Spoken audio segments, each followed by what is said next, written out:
few minutes as once people have had a chance to enter the room.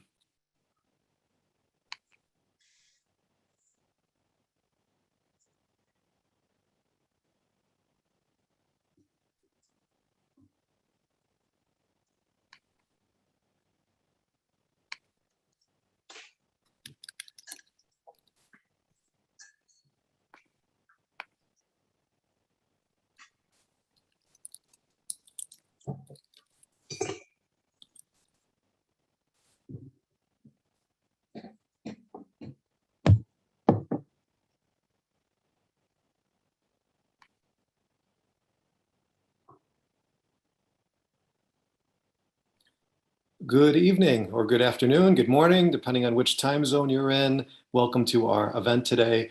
My name is Michael Berry. I'm the director of the Center for Chinese Studies at UCLA. And this is part of our Taiwan Spotlight series. This is actually the 6th event in a series, which began in the winter of last year. And we have 2 events left coming up, so I'll do a quick advertisement. In the middle of this month, we will have Long Ying-tai giving a lecture, and at the end of the month, John Balcom, a renowned translator of Chinese language literature. And so please follow our website if you're interested in any of those upcoming events.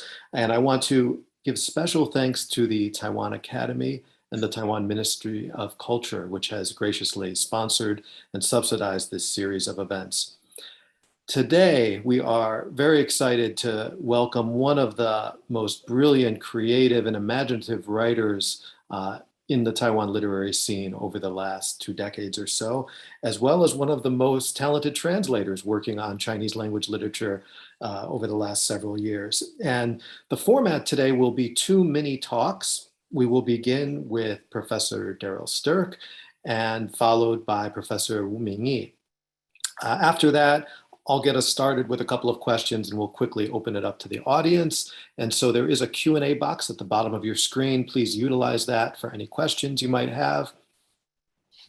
And this event today is also a little bit unique linguistically. It's kind of a hybrid. We're going to be starting off mostly with English, although I'm sure Darryl's going to be employing a lot of Chinese in his presentation. But then when Professor Wu speaks, it will be bilingual, and Professor Wu will be speaking in Chinese, and Darryl will be very graciously agreed to play double duty and also serve as interpreter for Wu Laoshi. So that's the basic format. And I'm going to take a moment to introduce our 2 speakers, and then I will hand it over to Darryl so we can really leave as much time as possible for our 2 renowned speakers. Darryl Sterk is a professor at Lingnan University, and he is known as probably really one of the most active and prolific translators of, I'm going to say, the last decade or so, maybe more. And he's translated the works from many writers from Sinophone literature, Taiwan, China, overseas. Among them include Sakinu, Horace Ho, Lay Chih-Ying, Shui Yue, from a Chinese-Canadian writer. And he's really created an incredible body of Sinophone literature in translation over the last several years. But among all of these writers that he's worked with, one of the most, I think, imaginative and exciting is our guest today, Wu Ming-Yi. And Darryl has actually translated 2 novels by Wu Ming-Yi, The Man with the Compound Eyes and The Stolen Bicycle. And so these, if you haven't read them, I encourage you to seek them out. Darryl is also a scholar of translation studies, and he is the author of the book Indigenous Cultural Translation, A Thick Description of Seediq Bale. And he is now working on Indigenous autoethnobotany and translation. And so without further ado, I'm going to hand it over to Professor Sterk. All right, I'll just share my screen. And can you see my my slideshow? Yes. Okay. Hi, I'm Darryl. Oops. This talk will be about the effect that translating Wu Ming-Yi has had on me personally. He's basically gotten me back to nature. So my title is Getting Back to Nature with Wu Ming-Yi. I imagine he's had the same kind of effect on his many readers and on his students. And I understand some of his students are listening. So hello to Ming-Yi's students. You'll notice that I put nature in my title in quotation marks.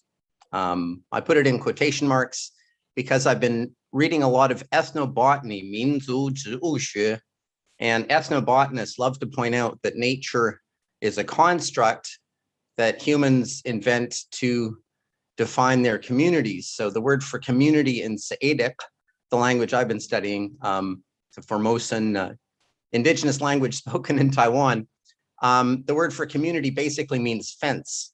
And the same is true in Atayal, another language spoken in northern Taiwan. So we live in so-called artificial environments inside metaphorical and often literal fences, and nature is what's on the other side.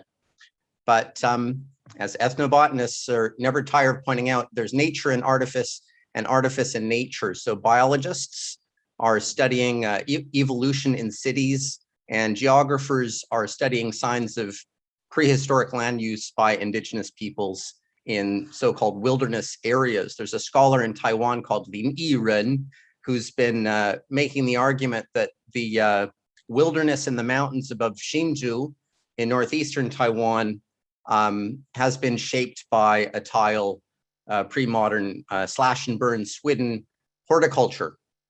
I'll return to this idea of the artificial and the natural at the end of my brief talk. I'd like to thank Michael for making this possible and for all he's done for Musha studies and Seediq studies. I feel like we're in the same kind of scholarly niche. Thanks to Esther for organizing the talk. The whole talk is a very long thank you to Wu Ming-Yi and to Wu's literary agent, Tan Guanglei, Great Tan, for writing the novels and selling the novels to foreign publishers so that I have a role to play. I'd also like to thank my wife, Joey Sue, she who vets my translations. So this is an example of a back and forth we had about the translation of a song in The Man with the Compound Eyes, song by Banai, a Amis or Bangja, popular singer-songwriter in Taiwan. She's also a political activist. So if Wu Ming-Yi thinks that I ask a lot of questions when I'm translating his stuff, he hasn't met Joey. Joey is Joey's the one who asks the most questions in my experience and makes the most comments, and I couldn't have done the translation without her help. Joey even got me to come up with a rhyme for the translation of this poem from The Man with the Compound Eyes about the relationship between the sun and the moon. So Iguasha, the sun shines with its own light, which the moon, Nalusha, borrows to be bright. And I've taken this as an analogy for my relationship as a translator to Wu as a creative writer. In addition to the novels that Michael just mentioned, I've also translated some essays and short stories by Wu Ming-Yi, several of which have appeared in Taiwan Literature English translation series, thanks to Du Guoqing and the issue editor Zhang Jiaru. So thanks to Jiaru if she's listening, sorry.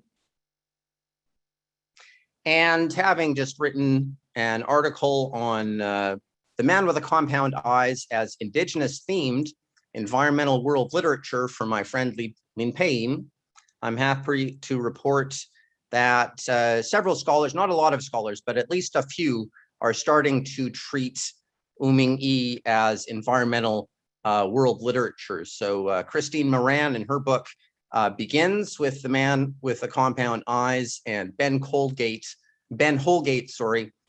ends his book with a chapter on The Man with the Compound Eyes. So these scholars are helping raise visibility of Wu's novels and Taiwan literature and Taiwan. So I'll begin the talk proper with a quotation from Ari Larissa Heinrich, who appeared at an earlier event in this series several weeks ago, I think, to talk about his translation of The Membranes, Mo by Ji Dawei, another prominent Taiwanese novelist. The membranes, he says, portrays a social world of failure, of alienation, where the denizens of the future become so lost in virtual realities that they begin to confuse the real and the fake. This was written, says Heinrich, well before our own moment of epidemic internet and gaming addictions. And Heinrich thinks that writing in the late 1990s, Jidawe was prescient. And he goes on, although works like The Membrades could be characterized as dystopian, this doesn't on its own mean that there is no hope. And I'm gonna make a similar argument about The Man with the Compound Eyes, which is a vision of the near future, which seems dystopian on first reading. I'm gonna argue that writers like Wu and Wu in particular give us hope by showing us a way of getting back to nature.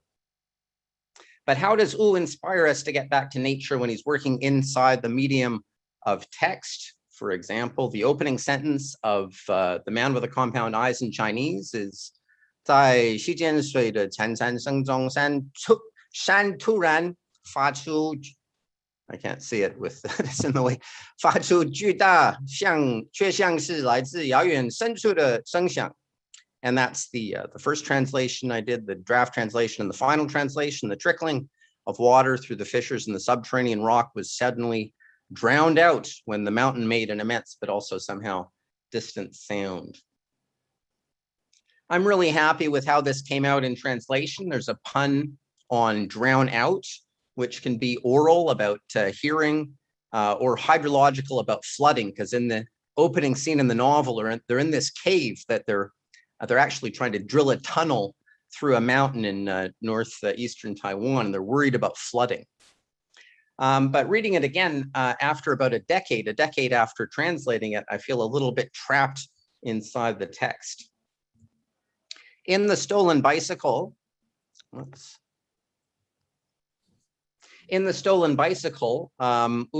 protagonist, Cheng, wonders what kind of job is it being a writer, and why does society allow a particular group of people to take writing and use it to make their living telling stories? And how do the people who do this job get away with bending, forging, or casting words so as to excite, haunt, or even torment their readers? And I wonder the same thing. Sometimes it seems to me that prose fiction, even in book form, is an older version of a contemporary problem, the problem that Heinrich was talking about, in that literature creates this virtual reality that insulates us from actual reality. And now we've got the construction noise. I hope it's not going to get in the way of anything here. If the goal is to get people back to nature, why write a story about it? It seems like an extra step. So I guess the answer is simple enough, in that text or language in general is an interface with whatever aspect of reality we're interested in or concerned about, so that fictions like The Man with the Compound Eyes serve in one way or another to relate us to reality. As for feeling trapped inside of a text, I really shouldn't. As a writer, Wu Ming-Yi is rewriting his text as he goes along, and so are we all, in order to excite, haunt, torment our readers, and maybe even inspire them to get back to nature. I translated an essay by Wu called Koxinga, Guoxing, Xiang. In this essay, he recalls this road trip that he took through Guoxingxiang. It's a rural township in central Taiwan named after Koxinga, one of the would-be conquerors of Taiwan. It's partly a trip into Taiwan's natural and cultural history. And this butterfly brings together natural and cultural history, in that it was named for a place that was named after one of the many would-be conquerors of Taiwan. Reading an essay like this, how could you not want to take a trip to central Taiwan, especially if there are dwarf crow butterflies to see there? And translating The Man with the Compound Eyes, how could I not want to visit southeastern Taiwan, where many of the scenes in the novel are set? I made the trip on a very well-used Rally 10-speed bicycle. It was literally a 10-speed, not 18 speeds or however many they have now. And as much as possible, I translated on location including for one of the penultimate scenes in the novel, which is set inside Heaven's Gate, a name that Anu is this character in the novel who's running this ethnic ecotourism operation, a name that Anu had given to 2 massive albino fig trees at the entrance to the forest church. So this forest church is located in the novel on a mountain in Deer Country, or Deer County, sorry, in southeastern Taiwan, and it's based on an actual ecotourism operation in the same part of Taiwan, right at the southern extreme of Hualien County. And Anu, the guy who named the Heaven's Gate, here is the actual Heaven's Gate in the novel, is based on a guy called Ali Man. So I got to meet Ali Man, and I got to stay on his mountain when I was translating that part of the novel. But of course, I couldn't visit all the places mentioned in the novel. I couldn't, for instance, visit Waio Waio, the fictional island on which Atelier grows up, and which he leaves when he turns 180 moons, eventually to wash up on shore in eastern Taiwan when the trash tsunami hits in a climactic moment in the middle of the novel. After he reaches Taiwan and meets the protagonist, Alice, he makes himself, makes himself acquainted with the flora and fauna of the island. Soon he can identify dwarf crow butterflies and green marsh hawk butterflies, like the one I chose for the background to my slides, and maybe even this moth, which appeared on my window one evening, like a sign of what? A sign of the nature from which we've all insulated ourselves. So I've been trying to turn myself into Atilei ever since I started translating The Man with the Compound Eyes. Here's a scene from early in the novel. Alice recalls her colleague M in the original, taking her and her husband Tom to photograph a certain kind of tree frog, Moltrectes tree frogs, at night. Here's my translation. Although it wasn't too far from the newly built Seaview Hotel, the place was off the beaten track. It's a shame, Ming said, I called him Ming in translation, that Taiwanese children vacation in such tasteless holiday resorts. They'll turn into tasteless adolescents and adults. There are such interesting things right next door, but nobody pays any attention. You're too much of a pessimist, Alice said. I'm not a pessimist, I'm a misanthrope, Ming says. Now, when I was translating, I met the fellow that Ming, or M, is based on, and I also met the lady that Alice is based on, and I rode my bicycle past the Seaview Hotel, the hotel that the Seaview Hotel is based on, but I had not ever gone to photograph tree frogs by the time I finished translating the novel. I didn't know where to look for tree frogs or when to go looking for tree frogs. So this past June, I took a course with an environmental education organization here in Hong Kong called LHK. And I invested in a very well-used DSLR camera and a pair of rubber boots. And I strapped on a headlamp, and I went looking for tree frogs. And I realized that once you know where to look for tree frogs, they're just everywhere. So I wonder if anyone knows what this is. This is tree frog foam, which this particular blob of tree frog foam contains about 1 million eggs, which a mother frog has deposited on a witch's taro leaf, 姑婆玉的叶子上. And then a father frog has fertilized the eggs with his sperm, and then he whips the mixture into a meringue-like froth. This is the kind of tree frog that makes the froth. And this is a juvenile of the same species. And this is an Asian common toad. This is a banded bullfrog, sorry, a banded bullfrog and an Asian common toad. And I see lots of other things besides frogs when I go on my night safaris, like sleeping tailor birds. They sleep with their eyes open. I imagine these tailor birds are brother and sister. And I see fish-eating spiders, and I even see water snakes once in a while. I take my wife and daughter with me on my night safaris. The first time I took them into the woods, they were worried about snakes and spider webs, but pretty soon they realized too, that as Ming puts it in my translation, there are such interesting things right next door, but nobody pays any attention. I'm getting back to nature right now, taking courses with LHK here in Hong Kong and Cantonese, but I wish I could do it in Taiwan in Taiwanese, or maybe even in one of Taiwan's indigenous languages. And I'm hoping to translate on location again, translating this book by Brendan Yu. It's an excellent book that Ming-Yi's students might be interested in. We're going to call it Worldviews, the Origins and Odysseys of Taiwan's Montane Plants. Here's the blurb. The book is not just a natural history of Taiwan's montane plants.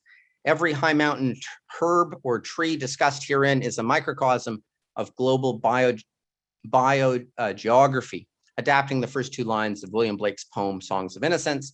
Worldviews lets you see the world in a wildflower. So when I'm translating this book, I hope to retrace the steps of Alice and Atilei on their trek through the mountains in The Man with the Compound Eyes. To summarize, translating Wu Ming-Yi has changed the direction of my life, probably his readers' lives, and certainly his students' lives. In that sense, his fiction can be understood as a means of 环境教育, environmental education. And I think environmental education should be part of formal education. It was never part of my formal education or my daughter's, but it can at least be part of our extracurricular reading. Reading Wu's fiction reminds us of all the interesting things right next door that we're not paying attention to. But that's not quite all, because I doubt that Wu Ming-Yi is as much of a misanthrope as Ming in his novel, or that he would adopt as extreme a position as David Attenborough in this quotation. If we need a reminder to pay more attention to nature, then we may also need a reminder that we've shaped nature, transforming it into our homes for as long as we've existed as a species. Nature is, in fact, an ongoing attempt by all the living creatures of the earth to transform their natural surroundings into home, a theme that Bernd Heinrich explores in his wonderful natural or popular science book, The Homing Instinct, with a pun on homing. There can be something beautiful in the process by which we turn nature into home, which Wu evokes in the second novel I translated by him, The Stolen Bicycle. The Stolen Bicycle expresses affection for the products of craftsmanship, or craftspersonship, I guess I should say. For instance, bicycles. I love their geometrical simplicity, says Mr. Chung, the protagonist of the novel. The double triangle design with a wheel on each end. Could there be anything finer than two chain-driven wheels turning ceaselessly down roads and paths through forest and farmland by lake and bay? And my favorite of the many passages about craft in the novel is in Bike Notes 5, which I was going to call Iron Horse Archives, until my editor told me to tone my style down. The passage is about changing an old-fashioned tire in the old-fashioned way. And here is how it ends. So Master Wong rubbed water on the last section of the inner tube, placed his palms flat upon it, took a breath, stuck his fingers between tire edge and rim, and issued a low hey of a grunt, whereupon, as if in response, the tube slipped in. He wiped the sweat off his brow, smiled, and asked, "Did you hear me cuss?" I shook my head. "Some mechanics need to cuss to get it in," he said. "I don't. I got gang hu." And I wish I could say the same thing about my gang hu as a translator, but as my wife could tell you, sometimes I cuss when I have to vent my frustrations. So another conclusion, my last one today, is that gang hu, Taiwanese analog of craft, is the means by which we transform nature into our home. And Wu Ming-Yi is also reminding us to reflect on how we're doing that in the age of the Anthropocene. Thank you very much. Thank you, Darryl. That was wonderful. And I have a lot of questions I want to ask, but we're going to hold off on that. But I'm quite moved by the way in which the act of translation has also served as an almost epiphany or an awakening to these larger views on ecology and the environment and how transformative it's been for you. And so we'll come back to Darryl soon. But at this point, we are going to introduce our second speaker, and that is the one and only Wu Ming-Yi. Wu Ming-Yi is a professor at National Dong Hwa University. And a lot of us, if you're coming from the Anglophile world, you probably know him from the two books we talked about before, the two that Darryl translated, The Stolen Bicycle and The Man with the Compound Eyes. But that's somewhat only the tip of the iceberg and not very representative of just the diversity and richness of Wu Ming-Yi's work. He is also an author, a photographer, an artist, of course, a professor and an academic. He has published, besides these books, another 15 or so books, including essays, works of literary theory, edited collections, short stories. In fact, one of his earlier collections of short stories, The Magician on the Skywalk, was recently adapted into a major box office hit film in Taiwan earlier this year, or maybe it was last year. Anyway, within the last couple of months, that was a big cultural moment in Taiwan, the cinematic adaptation of The Magician on the Skywalk. Just on Friday, we hosted Professor David Wong from Harvard University, and he was giving an overview of new important books in Taiwan literature, and he reserved special praise for one of Wu Ming-Yi's most recent books called Kuyu Zhidi, The Land of Little Rain, which he gave high accolades to, and hopefully we can look forward. I don't know, Darryl, is it coming? Eventually. Eventually, okay. So one day we can hopefully translated excerpts from it for books from Taiwan, so you can already read excerpts from 2 of the chapters.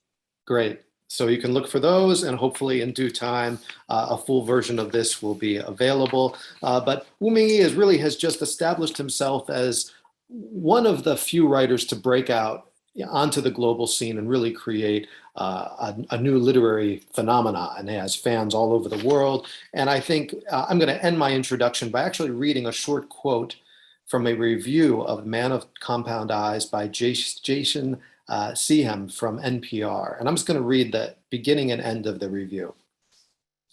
It's so rare you find yourself at home in any book.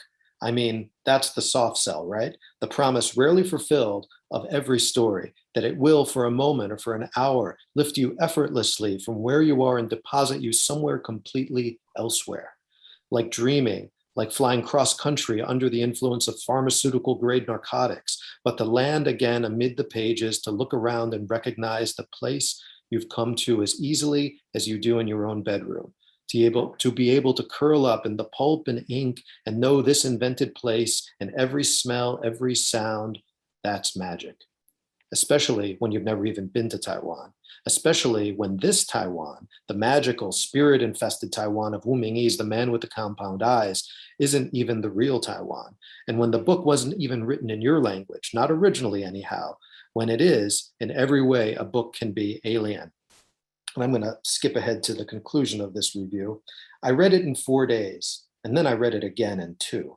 I read it on the train, on my couch, standing on the street outside a beer garden with a couple of liters already in me, and in my car while I drove, stealing a paragraph or a sentence while waiting for the light to change. I couldn't put it down, not because it came as some canned thriller or amped up page turner all through full of furious action, but simply because I missed the story when I wasn't living inside it.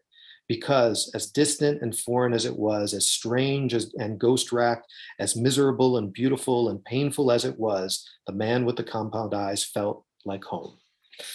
So anyway, I hope the reviewer doesn't mind me borrowing those accolades to kind of set the stage for Professor Wu, but I'm going to turn it over to Wu Ming-Yi and also Darryl again, who will graciously serve as interpreter.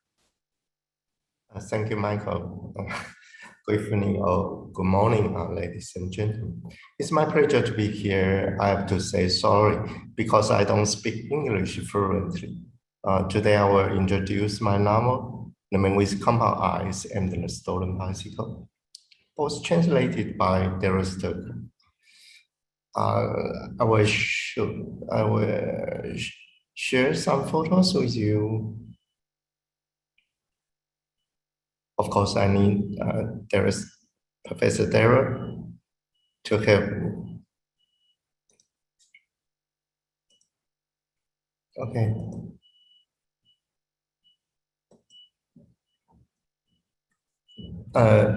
对，我想对很多外国人来说，台湾并不是一个特别他们熟悉的地方。那台湾是经过很多国家殖民的，比如说西班牙、荷兰，还有日本。Darryl, please. Darryl, could you hear me? And Darryl, I think you're on mute.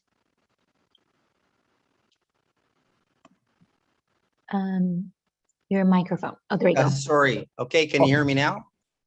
Yeah. Yes. Ming-yi, I didn't hear the beginning of what you said in the previous slide. Can you 可以倒转一张吗? Okay. So, what did you say at the beginning? 你开头的我没有听清楚，不好意思。就是台湾，我想很多外国人并不真的认识台湾哦。台湾是有很多殖民历史的一个地方哦，就包括西班牙、荷兰还有日本都曾经殖民过台湾。Right, so many foreigners or Westerners may not know too much about Taiwan. Taiwan has been repeatedly colonized by the Dutch and the Spanish, and then by the Japanese in the first half of the 20th century. 大部分人可能对台湾的印象是像101大楼啊，可是对我而言，就是我觉得台湾最珍贵的地方，它是一个很美丽的四面环海的岛屿啊，这是我住的地方，花莲。Sorry.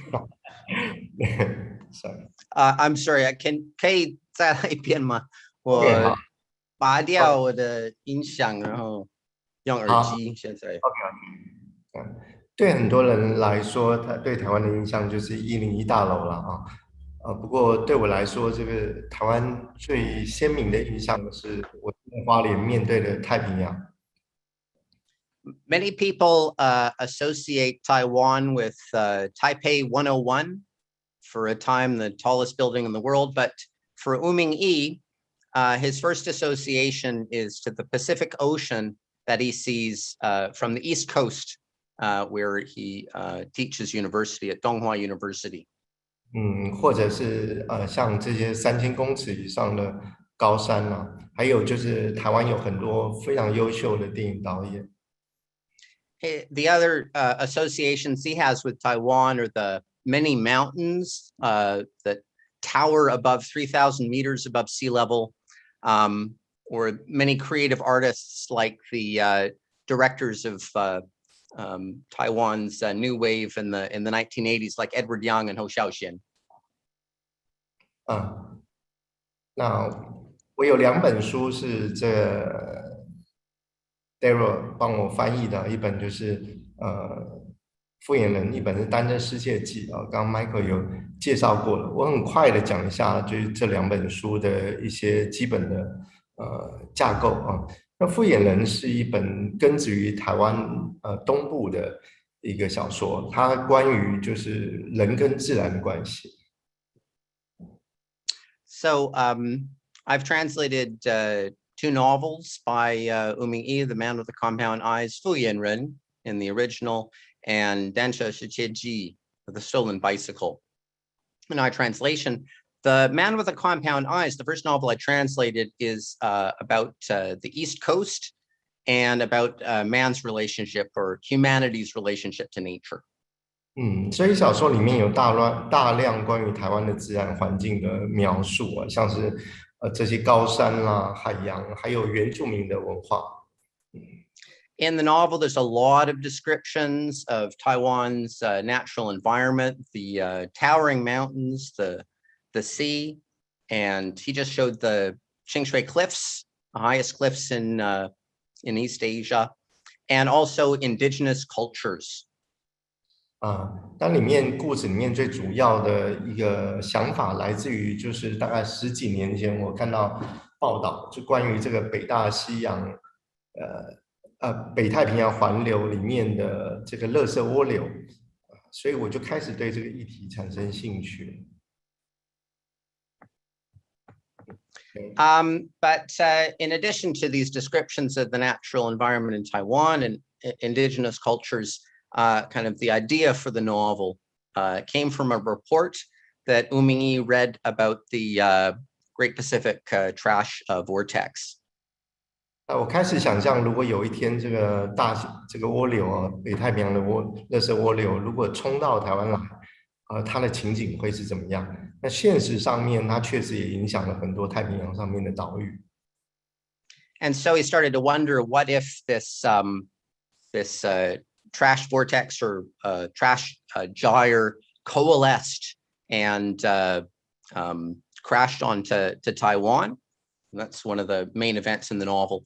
But the trash in this gyre or vortex has already started to land on the shores of many islands in the Pacific, including Taiwan. 在我的想象之中，台湾的各种族群对于这样的一个事件，它的反应必然是会不同。所以小说里面就是我也安排了这个原住民的角色来面对这样。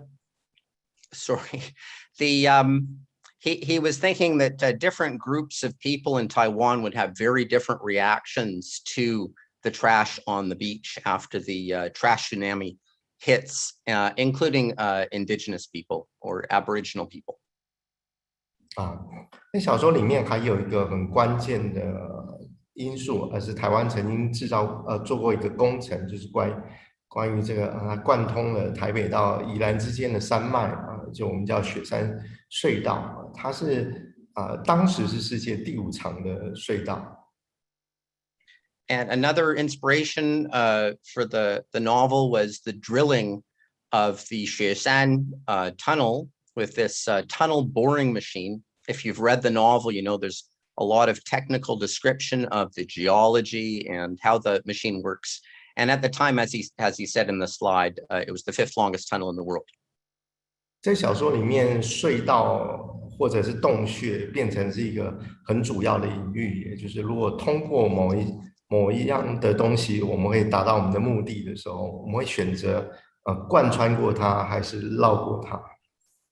Right, and so this became one of the main themes or the leitmotifs of the novel. If we have a cave and we drill all the way through to the other side to make it a tunnel, we achieve our goal of getting there quicker, but we might also lose something. And so we might choose instead to just go around and take the long way. 所以在小说里面，我试着用不同的观点去碰触这个议题，所以这也是为什么这本小说最后我用了一个象征性的角色复眼人去表现它的原因。And so he tried to deal with this issue from different perspectives, which is why in the end of the novel, he invented a character, the man with the compound eyes, as a symbol of many different perspectives in one. 我很谢谢石岱崙教授在翻译这本作品的时候，真的在台湾的东部做了很多实地的踏查，这使得他的这个心理跟文字节奏能够跟我一致，那真的是很感动。Thank you very much. He was just saying that he appreciates that I translated on location and tried to understand the places where the novel, where scenes in the novel are set, and Taiwan's natural flora and fauna as well. 另外一本书是关于单车世界记，这是我出生的地方，是在台北市的市中心，一个叫做中华商场的地方。The other novel, The Stolen Bicycle, it's obviously about a bicycle, but it's also inspired by the place where Wu Ming-Yi was born, the Donghua Market, which is, as he says, a very poor area close to the train station, right in the center of Taiwan. He was born there in 1971. 因为历史的因素，所以那个阶段台湾有很多地方都叫中华，而不会叫台湾。At the time, a lot of places in Taiwan, roads and this market were called Donghua, which means China. So could translate it the China market. They were called the China market and not, they weren't named after Taiwan. 这就是我家哦，就是我们家就是住在这个很像贫民窟一样的地方。那这是中华商场的这个其他的照片，实际的场景。到后来它变成一个台北市中心很繁荣的一个地方。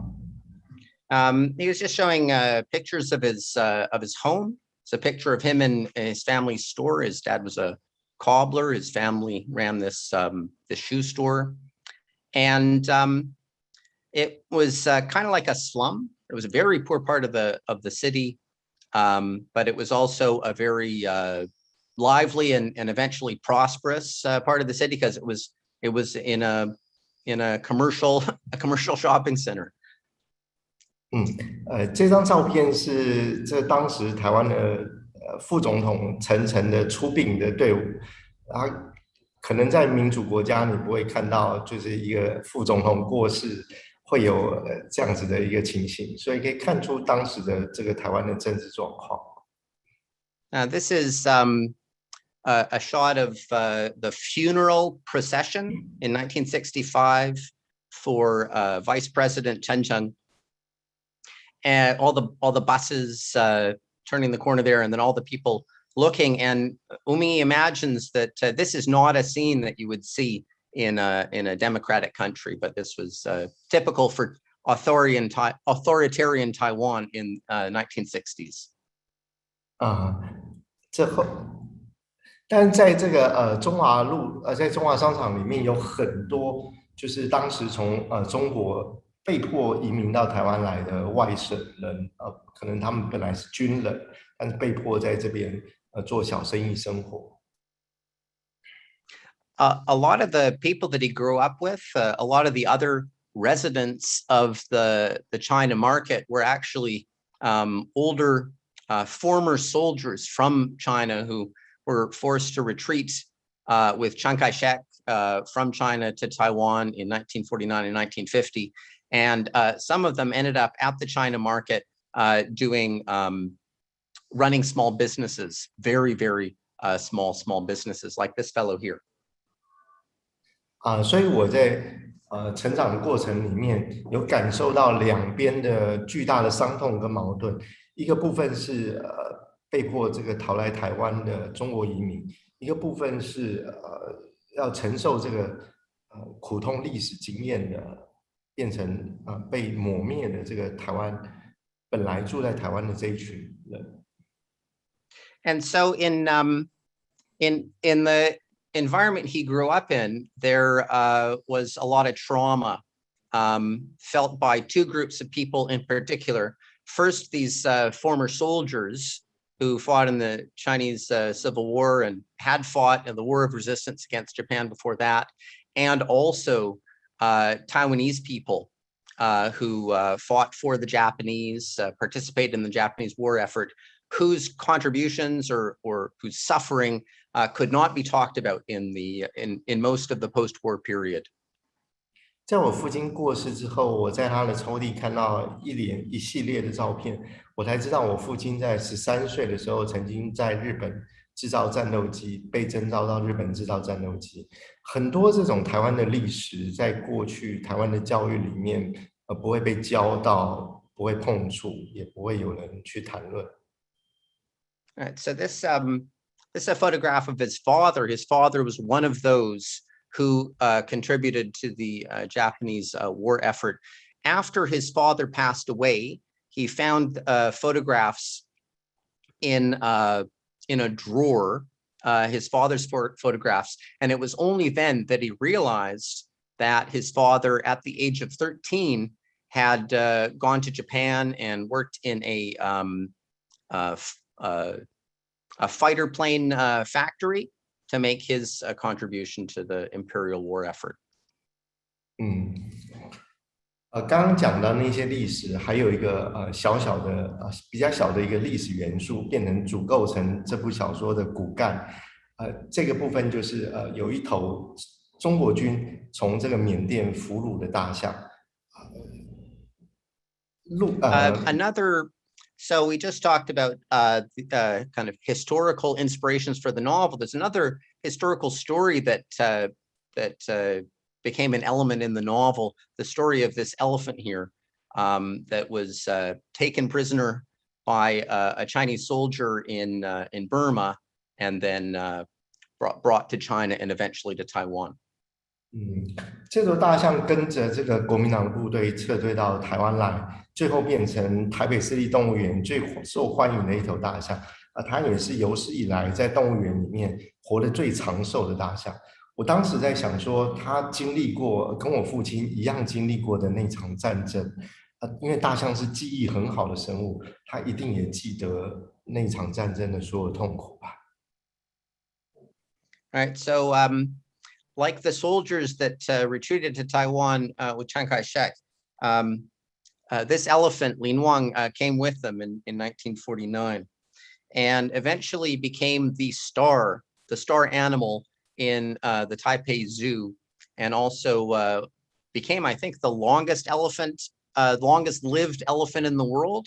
它是最长寿的大象那个时候吗？在动物园里面饲养，The elephant, at least living in a zoo, domesticated elephant that had the longest life in the world. And Wu Ming-Yi was thinking that this elephant experienced the same trauma of the war as his own father. And father passed away, but the elephants have a good memory, right? So the elephant would, in his old age, still remember all that it had experienced in the war.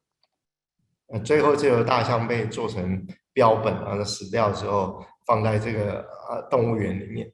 对我来说，这很像是一个历史记忆的处理的一个象征，所以小说里面这头大象变成我很重要的一个角色。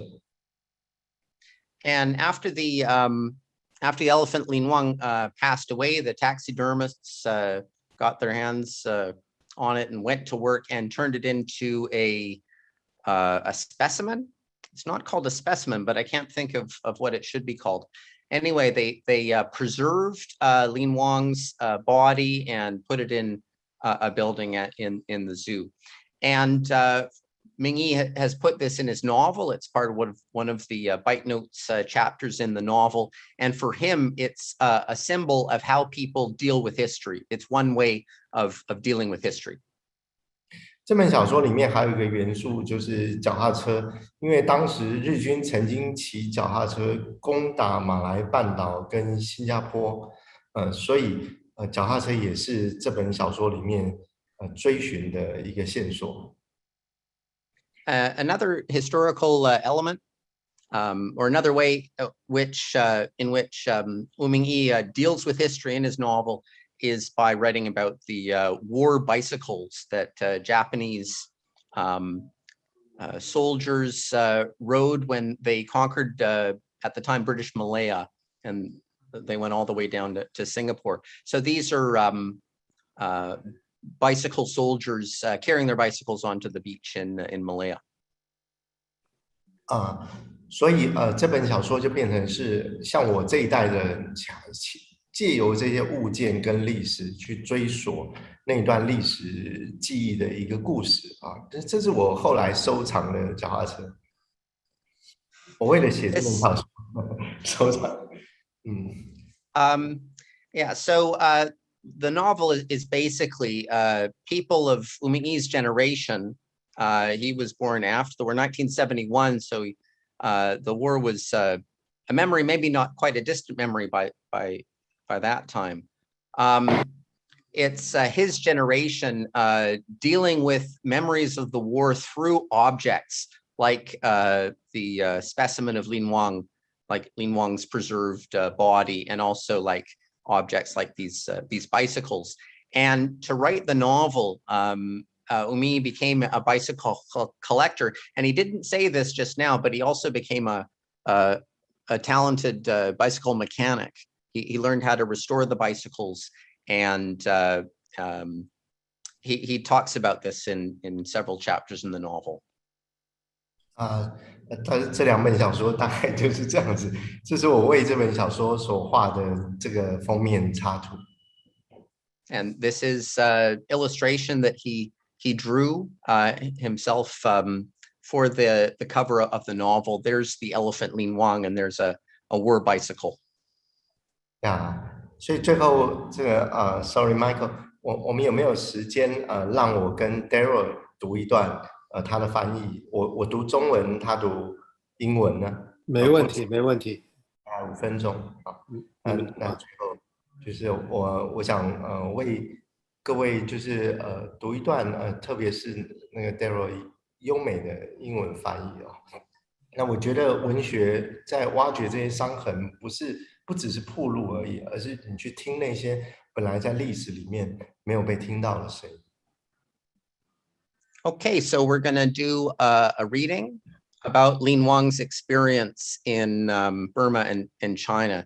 And this quotation that Ming-yi has put up on the screen here says that he does not think that literature, or that he thinks that literature is about digging up trauma, as he said in an earlier slide. But the goal is not to just expose these traumas to embarrass people, maybe. The goal is to listen carefully to all the historical voices that have not been heard.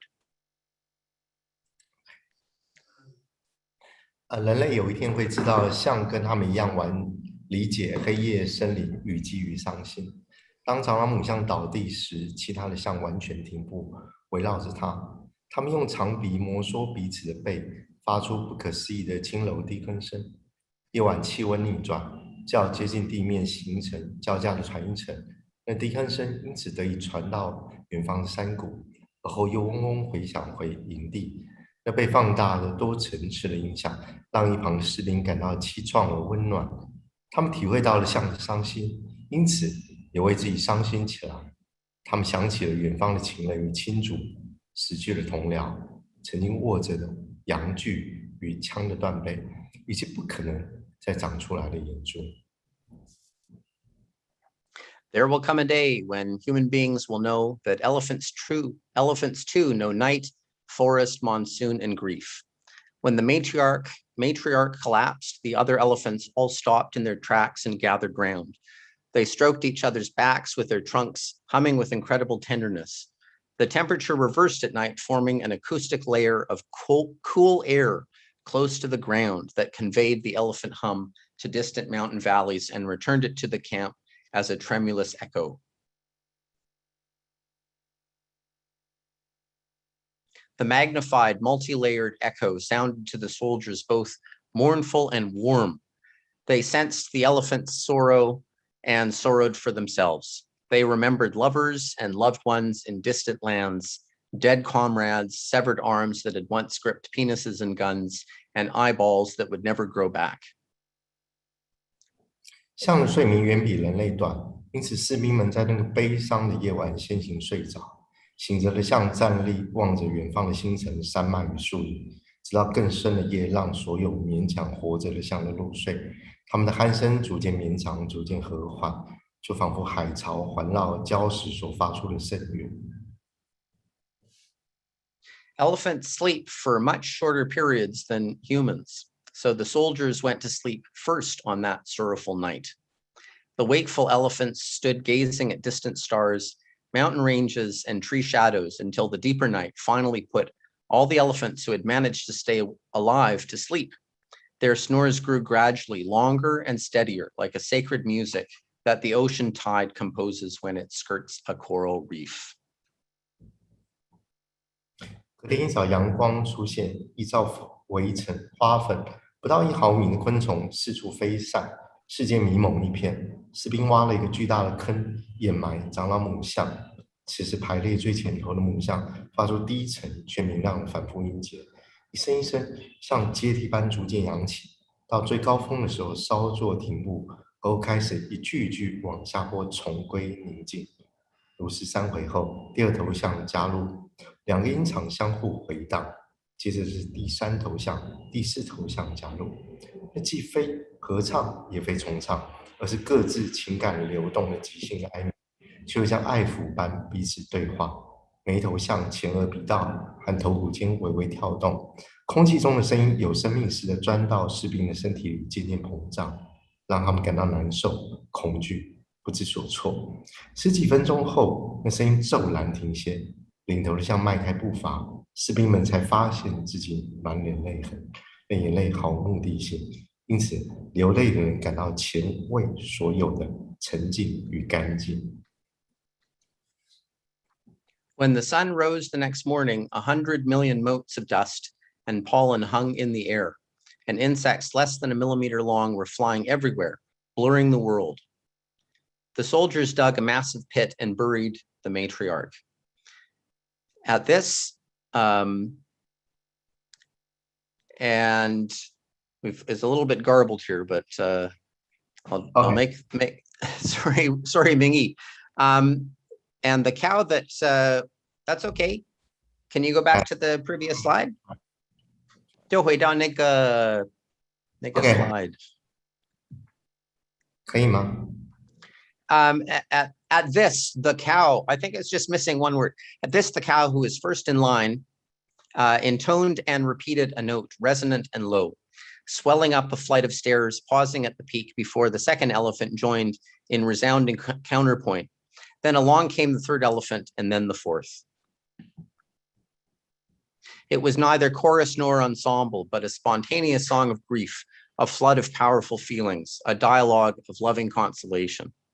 The flow of air through each elephant's nasal passage caused the bones of its brow to throb.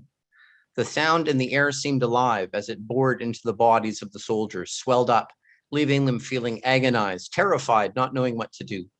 A dozen minutes later, the dirge came to a sudden halt, and the leader of the parade set off. At this, the soldiers found their faces streaked with tears, tears so pointless that the person crying them felt peaceful and purified as never before. Thank you. Thank you.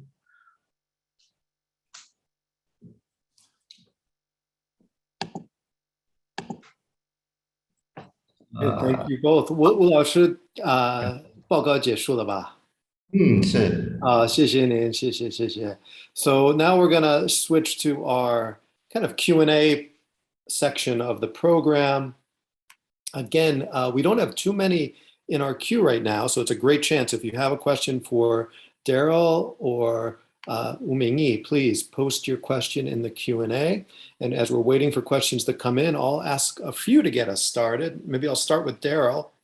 You know, Darryl, when this came out, I guess about a decade ago, The Man with the Compound Eyes, in the title page, I don't know if we can see this, but it has the title translated from the Taiwanese. Yeah. From the Taiwanese. This may be the first time I saw a novel that specifically described it as translated from the Taiwanese instead of the Chinese. And I'm wondering if you could just talk a little bit about that. What is it about the novel that makes it a Taiwanese language novel as opposed to a Chinese language novel? And then what was it you as a translator needed to do to adjust to that in terms of your choice of romanizations, in terms of highlighting the local element in the language, and the decision to approach it from that perspective? I wonder if you could, and this actually dovetails nice with the first question here, which also mentions the extended use of Taiwanese in the conversations.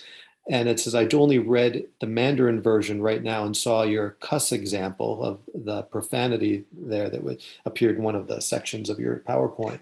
How did you decide to handle this translation, which is sometimes difficult for Mandarin speakers to grasp? Which exact Hokkien phrases they're referring to. So anyway, just would love to hear your thoughts on Taiwanese language and translation and how you approach that. Sure. I maybe should have said that it was translated from Taiwanese Mandarin.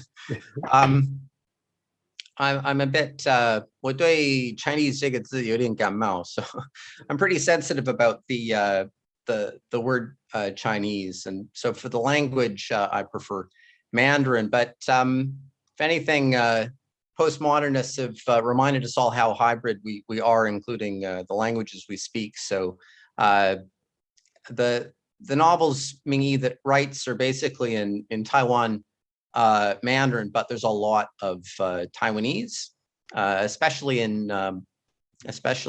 the stolen bicycle, when his mother, the mother of the character, when she speaks, it's always in Taiwanese. And how could it be any other way? That's the language that they spoke at home. That's the language that she spoke in daily life. So as much as possible, I included the romanization that he uses in the novel. And it's only possible to a certain extent. They're not going to let me include whole paragraphs in Taiwanese romanization. And I imagine the romanization is in the original, partly for Ming-Yi's readers in Chinese to get used to reading Taiwanese in romanization. So as much as possible, I tried to use Taiwanese romanization for keywords in the novel, and also for the place names. I had a war with my editor. I wanted to include different romanizations for different periods of Taiwan history. So Taipei was Taipeh in the Qing dynasty, and it was Taihoku in the Japanese period, and Daibak in Taiwanese. I wanted to do it different for every time period. She wouldn't let me do that, but I did it as much as possible, using the language that people would have been living in at the time that the scene in the novel was set. And a couple of years later, I think I would do that even more. I would include even more Taiwanese now than I did at the time. One of my projects for the next couple of years is learning. I can read a little bit of Taiwanese. I'm going to try and learn how to speak it better, so I can handle these elements in the novel better in translation. Thank you.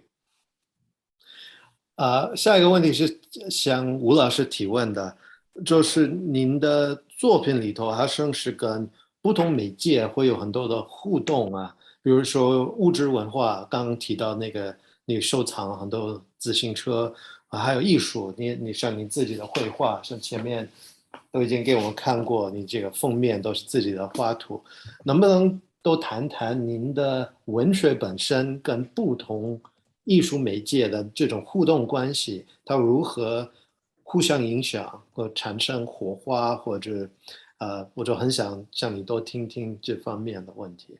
So my next question is for Professor Wu, and that is, during his comments earlier, he had mentioned the impact of material culture, such as collecting all these bicycles, also art, like the cover design for his books that he so beautifully designed. And I was wondering if he could say a little bit more about the mutual connectivity and the relationship between different artistic realms, literature, art, and material culture in his literary world. 谢谢 ，Thank you, Michael. 我个人认为，原本人类使用艺术表现这件事情，就是人类文化除了这个生存以外，很特别的一种表征。毕竟其他的生物是没有发展出艺术的文化。Sorry, maybe Darren. Oh, sorry. I thought Michael was going to translate the questions. I thought you were doing Wu from. I'm answering somebody's comment in the chat. So I'm sorry, I wasn't listening. Sorry. 不好意思，那要不吴老师重复一遍，我自己。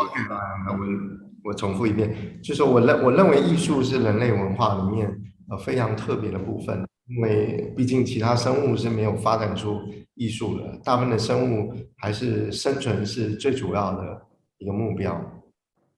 So I feel that art is actually one of the most unique facets of humans and human culture, because no other biological organism in the world has created art and produced this out of for them, survival itself is the bottom line. 所以艺术它发展出一个非常多元的形式，那这跟每个人身上带的天赋是有关的。那最早的艺术形式，它常常是综合的。And so And this art, it manifests itself in different ways in every individual person. And so at the earliest stage, art in humans mostly 是表现在就是我觉得这个在最早的艺术常常是综合的，就是它不是单一的个别的艺术形式。And so at the earliest stage, it was often kind of interdisciplinary. It was across different areas. It was a comprehensive form of art. It wasn't individual or fractured. 像在文艺复兴时期啊，很多艺术家他同时也对科学有很高的兴趣，原因是因为他们都是同样对这个世界提出问题，试着做回应的一种人类思维。And for instance, during the Renaissance, there were a lot of questions about science that were being brought up, because during that stage, this was the era where people were raising questions in that realm. 我在写小说的时候，会有很多画面出现在我的大脑里面，而不只是文字符号而已。所以我想要表现它，那刚好我也对绘画有兴趣，所以我就这么做。And as I'm writing fiction, there's always all kinds of images that appear in my mind. And a lot of those images are not capable to be captured with words. And so I happen to be fortunate that I also have training in drawing and as an artist. And so I'll use that as an outlet to release some of those images and that imagination. 时至今日，有时候很多小说被改编成电视、电影或者其他的艺术形式。这个很像是艺术家对别人作品的一种兴奋感。And you often see a lot of novels and short stories adapted into film or television. And this is often kind of an expression of the excitement of the adapter to that original work. And you can see that revealed in their adaptation. 对啊，就像我们去电影院看完一部好的电影，一般人可能深受感动，可是作为一个创作者，一定会有激发起你自己的创作欲望。这是我常常在评断一个对我而言好电影的一个标准。And so often when you go see a good movie, if you're just an average viewer, you might feel moved or it might touch you emotionally. But if you're an artist and you're a creator, you watch a film and it spurs you to create, to do something in the creative realm. And for me, that's always when I'm judging what is a good work of art, for me, that's kind of the bottom line. It pushes me to create something new myself. 所以这个时代，特别是又回到了从这个艺术的分众时代，就是艺术分成很多类型的时代，又回到了一种互相对话回应的时代。所以我觉得自己很幸运，在这个时代做创作。And I think in some way we've come full circle, whereas we started out where art was this comprehensive thing, and then it got compartmentalized and divided up. Now we're back in an area where art can be looked at with a multiple number of different arms and facets. And I feel very lucky and fortunate to be in an era like this where I can use these different facets to express myself. 谢谢。Thank you. 好。And let's move on to a couple of our audience questions. So this is a very easy one. This is from Helen. Will Magician on the Skywalk be translated into English? Is there plans, Darryl, or with another translator?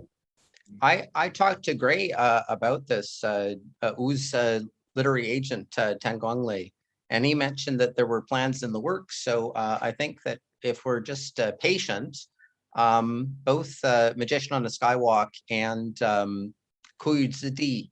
How are we translating Kuyu Zidi? Ming-yi, what's the English? Because it's based on a book in English originally. 一条上的魔术师那个西密老师有翻译了。Okay. Yeah, so there's already a translation, but it's not been published. Yeah. But for Kuyu Zidi, 那个英文的书名叫做 Land of Little Rain? Land of Little Rain, right. It's based on this, the title is inspired by this book in English called Land of Little Rain. So we just have to be patient and it'll appear in the next year or few years at least. Okay. And this is from Lin Wencheng. And the question is, the trauma which Taiwanese people back in the 60s suffered has been documented and written by many writers. Any contemporary works in your estimate is close to your stolen bike in terms of style and content. 就是台湾人在60年代经过这么多的历史创伤，又被好多不同作家记录了。在您自己看，除了这个 Stolen Bicycle 之外，有没有其他作品也就是处理这样的一个领域，就是在风格上或者在内容上？在2007年，我有出版过一部作品叫《睡眠的航线》（Loose of Dream），好像是这样子，但是还没有英译本。不过他今年他有法文的译本跟那个日文的译本。那这部小说很像是这个《单车失窃记》的前传，就是好像是他前一本书这样，也是写关于二战。So in 2007, I published another work of fiction called The Loose String? The Roots Dream. Roots through the dream. Oh, Roots in the Dream, okay. 睡眠的航线 Roots through the dream. And this can actually be looked at as the prequel to The Stolen Bicycle, and that deals with the trauma of the Second World War. So it's actually been translated into several different languages, such as French and Japanese, but there is not an English version yet. All right, this question is from Josh Dyer, actually one of my old students. Hello, Josh. Professor Wu Ming-Yi, thank you for sharing with us today. My questions: what reactions from overseas readers of The Man with the Compound Eyes has had the biggest impact on you? Has the translation of the book allowed for any meaningful international exchanges on the issue of the environment that were particularly meaningful for you? 这很像是一个就是文学怎么影响这个非文学世界的问题，可以这么想吗？ Yeah, I think we could look at this as how the literary world has impacted the non-literary world. I think we can see it from that perspective. 事实上，我觉得大部分的艺术在现实中是它看起来是不会发生任何实际的效果。 Superficially, it looks like most art doesn't really have any realistic impact on the world. 但是它的发挥的效果需要更长远一点的时间。那比方说，读过这样子的小说，你认同里面的某一些角色，或是某一些情节带给你的情感冲击，你有可能未来你掌握某些权利的时候，你就不会变成一个破坏环境的，或者是蔑视这个环境因素的。 And so superficially, although it might seem like this art has no practical impact, over time, sometimes the characters, the sequences, the plot details, they kind of seep in and they do impact you. And they might even play a role in that you simply, as a reader, one day become the kind of person that does not destroy the environment or abuse the environment and take advantage of the world around you. That kind of subtle change, I think, is also something that happens. 从现实上面来看，这本小说在国外翻译，并且造成了一些影响之后，我在台湾从事环境运动的时候，确实也比较容易受到关注或者就是吸引大家的参与。And I think internationally, the work has had some practical impact in terms of mobilizing people from the environmental movement and bringing people from that leaning into the fold and kind of really supporting this kind of a novel and feeling a certain maybe identification with it. 我现在的花莲是一个关于海洋基金会的董事那我们推动海洋环境的相关的立法，还有相关的议题。我自己设立了一个奖学金来鼓励海洋的研究。 And actually, here in Hualien, I have helped establish an organization, an environmental organization that is working on enacting laws and kind of taking measures to help protect the environment. We also recently established a scholarship to support environmental causes. And so we are taking these kind of practical steps as well. Thank you so much.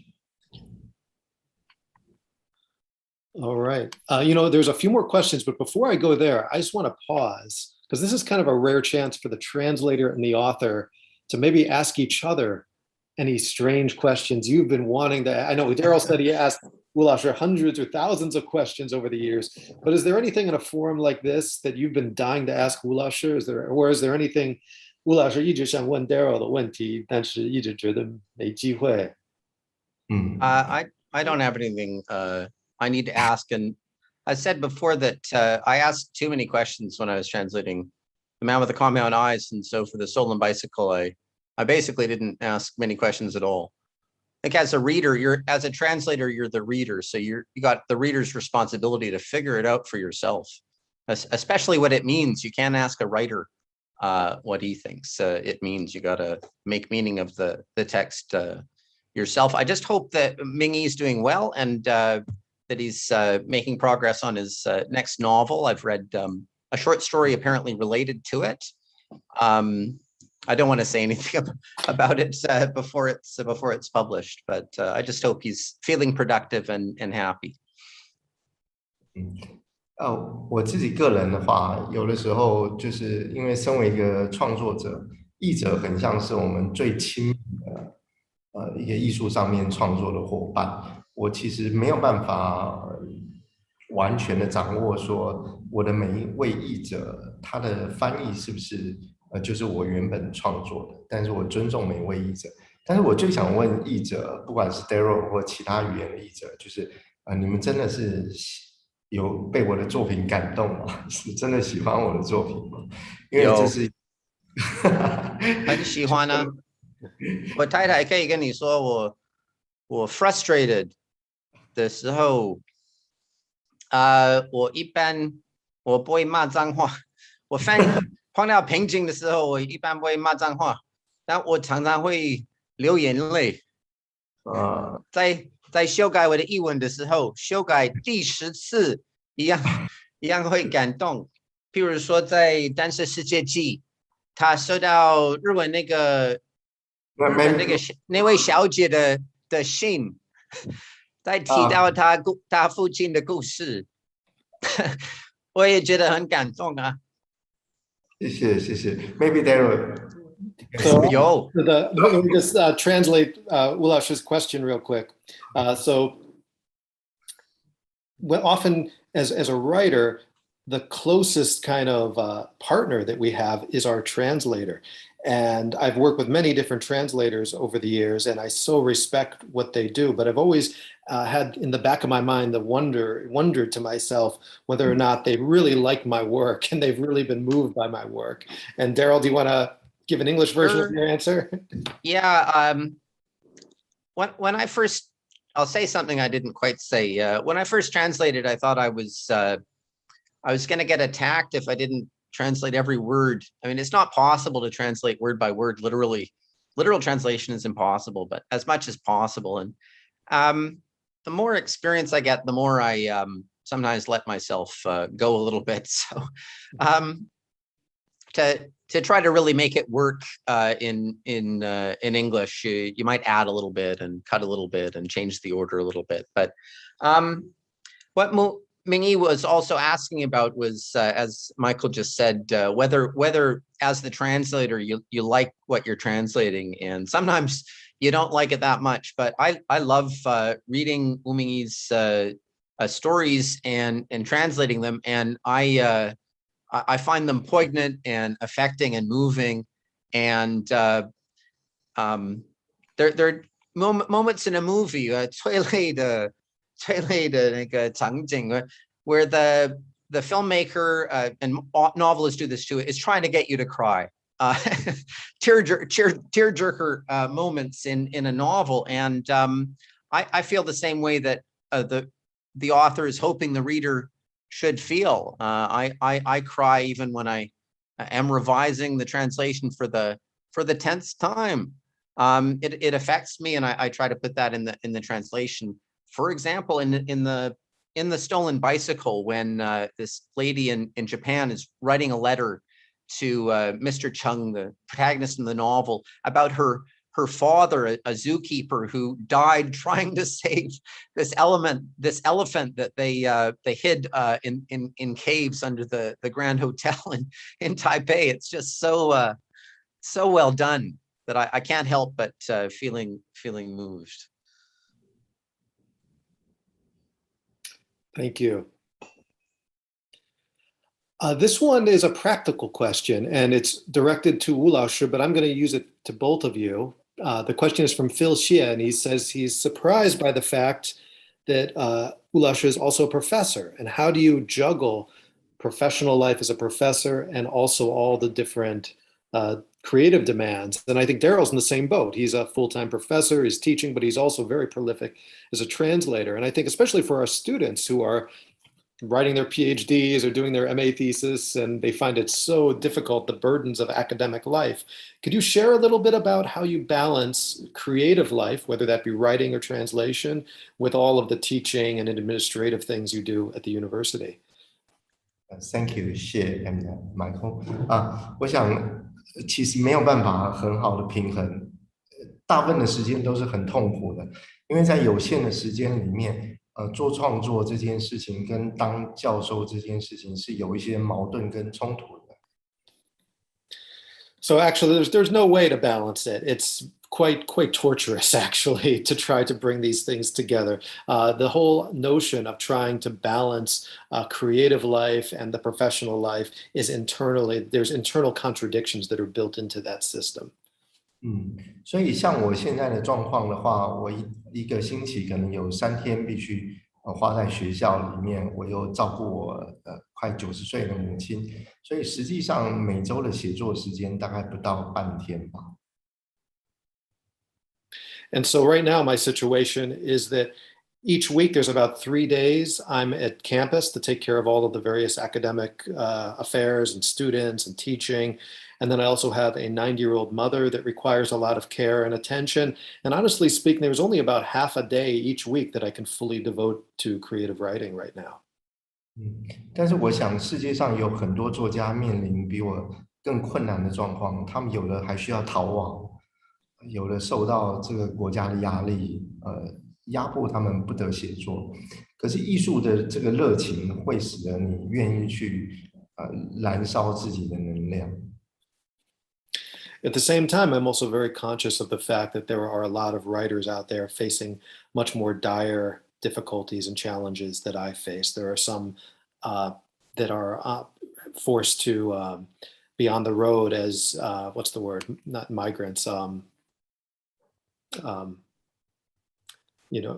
basically forced out of their homeland and Refugees, thank you, who are refugees. There are also many who are facing oppression from the governments of the countries in which they live. And so those individuals face perils and challenges much greater than anything that I have to face. But I think for all of us, the passion for art perseveres and drives us and pushes us forward to find a way around those challenges.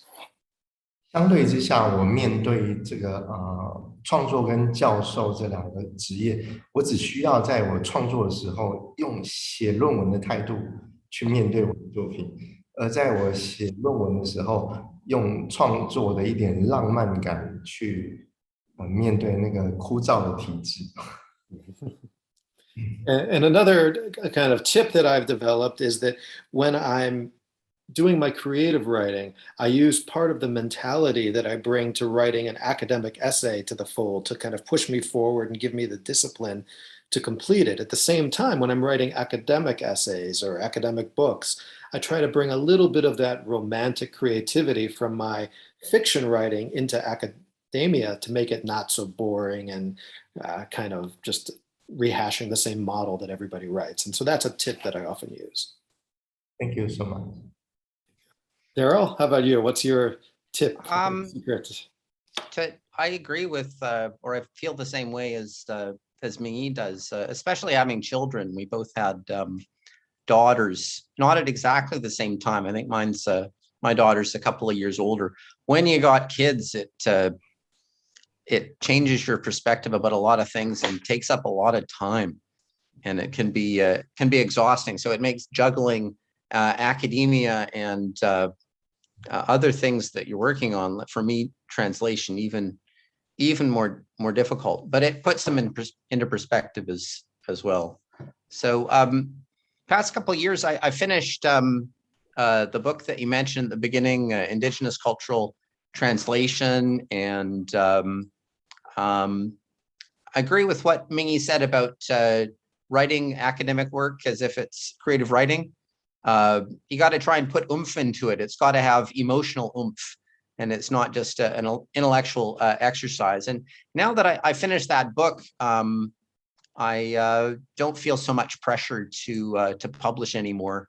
When I publish, it's stuff that I really wanted to say and really think is worth doing, and I still have time to translate as well. Thank you. So I've been encouraging Wu Laoshi's students, I think many of them are here to ask questions.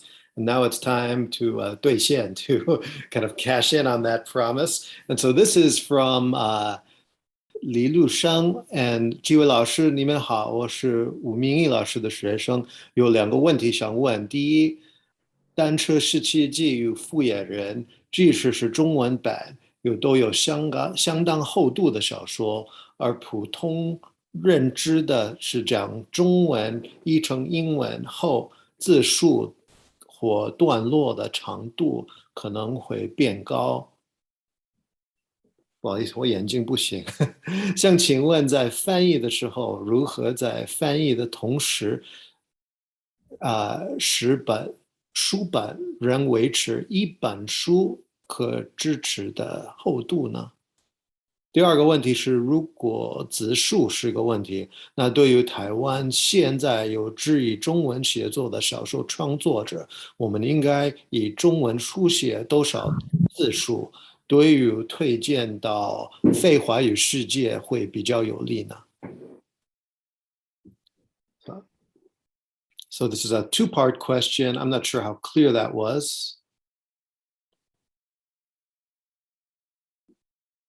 I can't see the question, and we got construction noise here, so sorry, unless I can see the question, I don't know what to say. Is the question in the chat window here? It's in the Q&A window. Oh, yeah, the Q&A window. We can come back to that. Oh, okay. 教授们你好，我是吴明益的教授的学生，这个吗？对。哦，来自台湾的东华大学华文系。绿生那个 OK， 李绿生那个就是有2个。Oh, right. Yeah. Okay. I already, that's what I was responding to when Michael was expecting me to translate. So I don't think I mentioned the Pinayuman or the Puyuma. I said Bangja is a word that some of the Amis people, Ameds, will use to refer to themselves. But I think maybe have been thinking about Banai's background. She's not just Amis. She's might have a Puyuma or Pinayuman grandparent, but I'm sorry if I haven't characterized her accurately. I tried to respond to that already in the chat window. And the second part of the question, I can't see. I'm sorry. Darryl， 这个问题是问到，就是说关于这个单车失窃记跟复眼人的字数是蛮多的。那但是译成英文的话，普遍认为字数会更多。所以你是不是有因为出版社的关系去尝试控制这个字数呢？不会。也许这个问题就是说，如果使用这个中文写作，这个作者想要让自己的作品能够被世界看到，是不是会偏向写多少字数的作品比较容易被翻译呢？你最后讲的是最后没有听清楚。对，不好意思。提到的问题是这2个，就是说，如果 the translator will control the word count when he's or she's translating to make it more palatable to readers in English or whatever language, or to make it more attractive to publishers. And for the first part, I don't think that a writer should worry about translation. I don't think any writer should be worrying about how it's going to be translated when composing.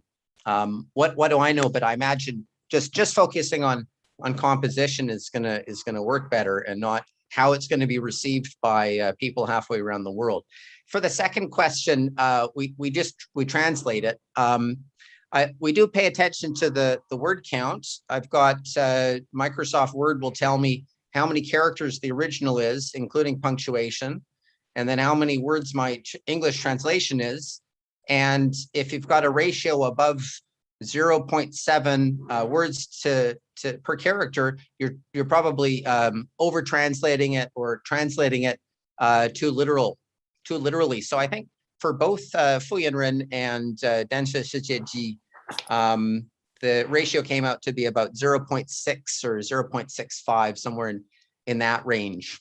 And we might have cut little things, especially during the editorial revision process, where I worked with Elizabeth at Text Publishing in Australia.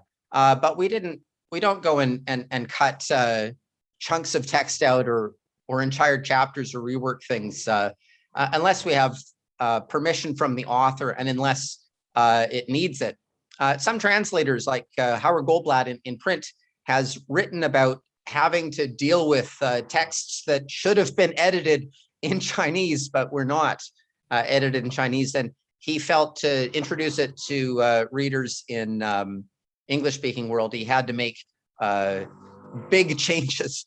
He had to kind of be the editor that the writer never had in the original. But when I'm translating your stuff, I don't have to do that because it's well written and it's well edited in Chinese already. Thank you. There's actually quite a few questions about magic realism, and that seems to be a key word that often recurs when people discuss Wu Ming-Yi's works. And I think Elena Ritz's question captures a lot of this. It's thank you so much. I'm curious about how both of you approach magic realism in the novels. Darryl, what takes place of on-site translation for this? And Wu Laoshi, can you talk about how you approach the relationship between magic, if that's the right word, and realism in your works? The historical narratives have so much material depth and research behind them. How do you develop the more magical scenes?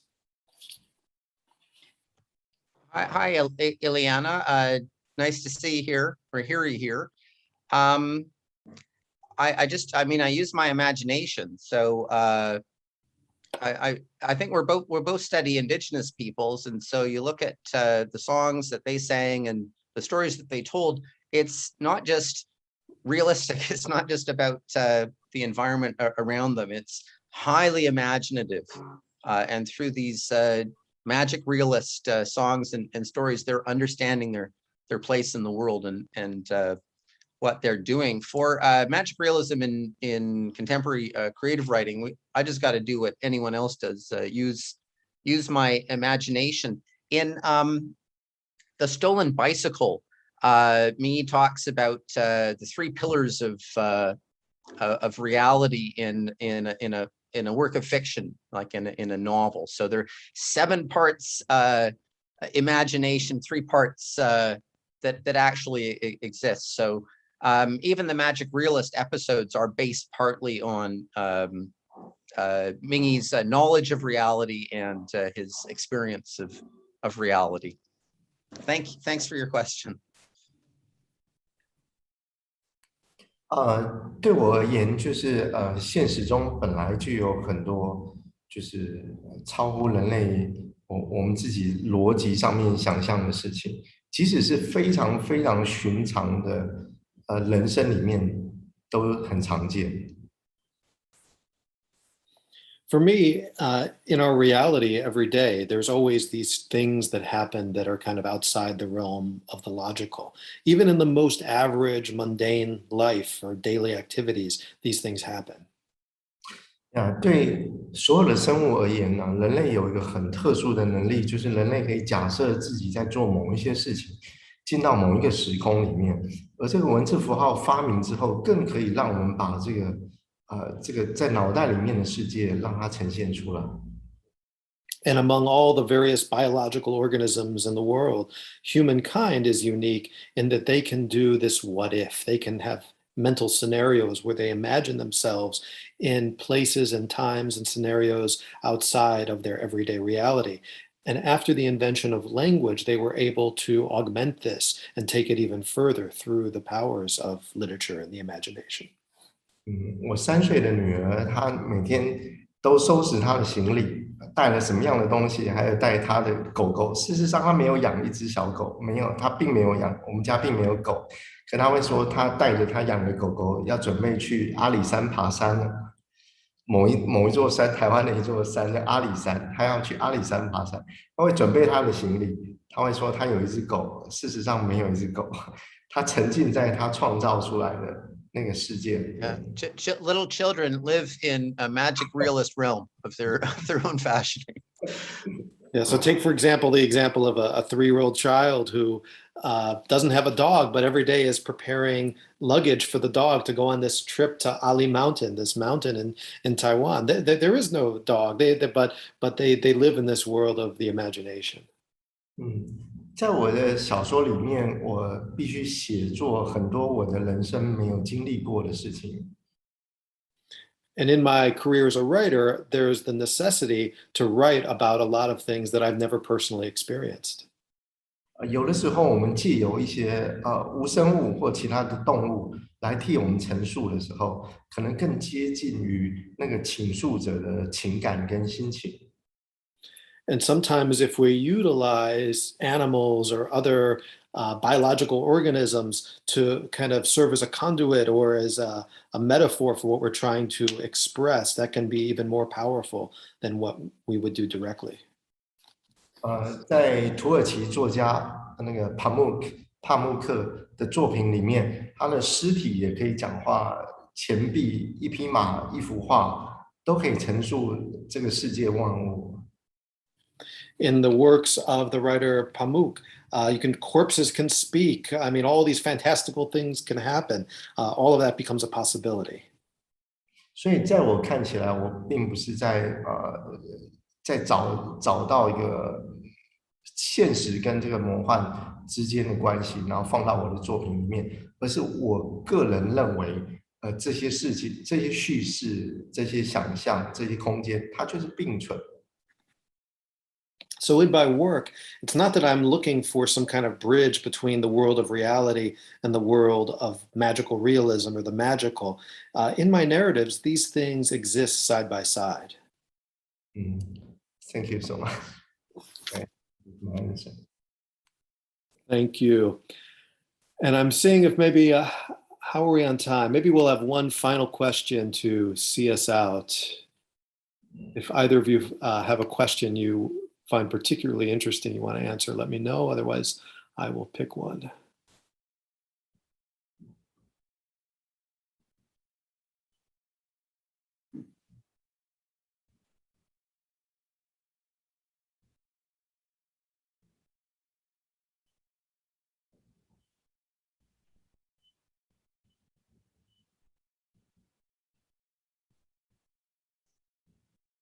Anything? If not, maybe Darryl pick one. Well, I'm looking, but I think we've addressed the questions that I'm seeing here. Yeah. How about that? There's one question here. It's a very simple question about, it's asking Darryl how long it takes him to translate one book, but I want to expand that to ask you about your translation process. In particular, you talked about going to the place, right? Going to the site where so many of these stories took place. And that's a really unique approach. I mean, I'm also a translator, and there's only been a few times in my career where I felt I needed to go to the place to really soak it in and understand it. But I'd love to hear you talk a little bit more about your process, because that's such a unique process to translate in the site where the story takes place, and also hear Ulasher talk about his process, how he writes in terms of, do you need to be in the place? Like Darryl says he needs to go to that place. Do you need to be in the site where the story takes place. We already saw you needed to collect all these bicycles and fill your world with this material objects from the fictional universe that you're building. But if you could also talk more about your process, and maybe we'll end with that, with your both of your statements about how you do the magic that you do on paper. Well, it really helps. Ming-yi 你要先吗？我现在很痛苦，有他们在施工，在装潢，我的隔壁，你先吧。好，我来回复。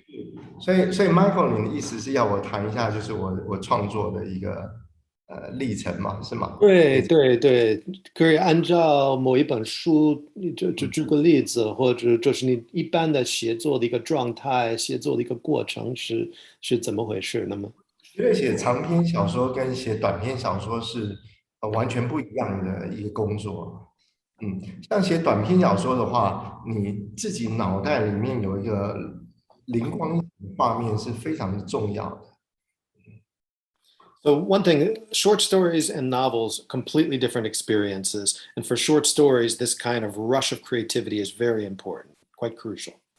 有的时候那个小事件你并不是很清楚它的意义，可是你会念念不忘，你会觉得好像有什么样的一种迷惑在里面，你很想把它叙事出来，你很想把它讲出来。可是在写作的过程中，我们会慢慢接近那个你感受的本身。So sometimes it's just a small incident that takes place or something happens. You don't fully understand it. Maybe you're even somewhat confused by it, but it kind of haunts you in a way that it spurs you to narratize it and to put it on paper. And as you're writing about it, you get closer and closer to what it is. 所以当我遇到这样的事件，比如说我人生里面发生的事情，我从新闻上面看到的，或我从书本里面看到的，我都会把它记到这个档案或者笔记本里面，因为这个故事可能要10年后才会被写出来不确定，但是可以先把它放在你的档案里面。And so sometimes when I encounter something like that, maybe it's from a news story or something I read or hear about, often I'll write it down or I'll put it in a file, I'll write it in a notebook, and I'll just kind of file it away. And sometimes it might be a full decade later before it finally comes to fruition and actually appears in a story. 写长篇小说的时候，因为目标在一个很远的地方，比方说你现在得到了一个材料是关于2次大战台湾的13岁的少年到日本去制造战斗机，那这就会变成一个很远的目标，它不像是可以用3000字、5000字描述出来的一个故事。And a novel, on the other hand, is a very different animal. And so your objective or your destination is quite distant. And so you might have an idea about a young boy who's during the Second World War going to Japan during the war. And, you know, just the premise is so big and distant that you know there's no way this is going to be a 3,000 word or 5,000 character short story. It's going to be something much deeper. 当你沉浸到这样子的工作的时候，你会发现有很多细节在要求你。比方说，这个少年宫，他到日本去乘坐的是什么样的船？他坐在船的哪一个地方？一艘船里面有多少人？类似这样子的细节会一直跑出来。And then when you start to really get into a story like that, there are all kinds of details that you become aware of that you need to face. So if it's this story I mentioned earlier about this young kid going off to war during the Second World War, you know, you start to think, okay, so what kind of ship was he on? And where in the ship was he staying? Like, where was his room? And how many people were on the ship? And what was it like? What were the circumstances? All these little details are things that come into your field of vision and you have to face. 这时候你必须像 Umberto Eco 讲的一样，你要像一个学者一样去钻研这样的一件事情，算计到甚至于你连这个 A 船舱走到 B 船舱要几步路，你可能都要在你的想象里面把它建构出来。And then it gets to a point where you have to do something that Umberto Eco talked about, which was approaching fiction from this scholarly perspective, where you have to really go into the minutiae of all of these details. So much so that when you're thinking about your protagonist walking from cabin A to cabin B, you've got to know how many steps he has to take to get from that place to the next place. That all has to be mentally laid out in your head so you can do justice to the story. 第二个问题，你要面临选择，因为像这样子的一个大的故事，这个少年可能会遇到无数的人。And then, of course, there's the issue of choice, because there's so many decisions that need to be made along this process. And you think of how many people this young kid is going to encounter during his journey. And so you have to start calling the shots in terms of what those relationships might be like. 选择了什么样的人物跟他碰面，会完全影响到整部长篇小说的走向。So when you make the decision and call the shots about what kind of people this young boy is going to encounter along his journey, those are decisions that are going to have an immediate impact upon the narrative and how it unfolds as the novel progresses. 在刚刚我提到的《睡眠的航线》没有翻译成英文的这部小说里面，我就让这个13岁的少年宫去遇到了日本的一个重要作家三岛由纪夫。And so just now, this story that I've been giving you the example of this young kid going off to war, this is actually from my first novel, Routes in the Dream. And that boy is a 13-year-old boy. And among that myriad of possibilities of people he might encounter, I arranged for him to meet Yukio Mishima, the Japanese author, who was very popular, in the 60s and 70s. 因为三岛由纪夫在写给他的老师川端康成的信里面提到2行字，提到说他曾经在部队里面见过这些台湾去的少年宫，然后呢，他用飞机的机油炒青菜给他们吃，因为部队里面没有油了，所以他们用飞机的机油炒菜。And the reason I did that was because I remember reading in a letter that Yukio Mishima wrote, an actual historical document. He was writing to another intellectual and talked about how when he was serving in the army, he ran into these children workers from Taiwan, this 13-year-old kid, and said he felt so bad for them that he decided to cook for them. And he stir-fried some vegetables, but they didn't have oil, so he had to use the fuel from the ship, the fuel oil to cook the vegetables. And so that I took that detail from real life and inserted it into my novel. 想象这个日本重要的小说家一定会对这些台湾的少年讲故事，或许讲的就是他未来写出来的某一篇小说。And so this Japanese writer then told this child some stories, and then that had this impact on him as he grew up.